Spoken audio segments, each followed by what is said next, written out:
Oh boy, where do I even start? I guess I'll start at the beginning. Oh boy, my ADHD finna fly, boy.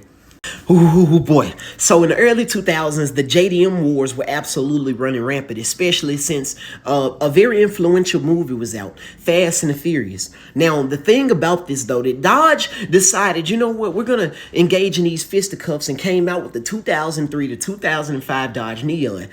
The 2003 Dodge Neon came out with 215 horsepower and 245 foot-pounds of torque. I mean, it's, by today's standards, pretty slouchy. So in 2004 and 2005, they decided to recalibrate the ECU and give it bigger injectors, bumping the horsepower up to 230 horsepower and 250 foot-pounds of torque. Now, under the hood was a 2.4 liter four-cylinder with a Mitsubishi turbo strapped to it. And you have Daimler Chrysler to thank for this. For those that don't know what Daimler Chrysler is, it was a joint venture between Mercedes-Benz and Chrysler. They the ones who formed the PVO division, or Performance Vehicle Operations, who later became the people you know and love, SRT. Oh boy, and the reason why people like these things back in the day is the same reason that y'all love Scat Packs and Hellcats. It was cheap and easy horsepower. Hell, these things cost like $20,000 to $21,000 when they was released. Well, after the discontinuation of the SRT4 Dodge Neon, they decided to spin the block again and come back with something totally different. The SRT4 Dodge Caliber, it almost made 300 horsepower. It was, like, on paper, absolutely perfect. It made 285 horsepower, which is a huge power jump compared to the SRT4 Neon.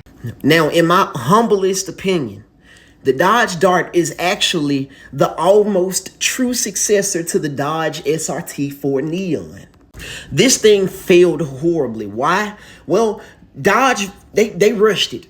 It came with 3 engine options: a Fiat turbocharged 1.4 liter four-cylinder, a 2 liter four-cylinder, and a 2.4 liter four-cylinder. The power wasn't there, but the one that had the most torque was the turbocharged 1.4 liter.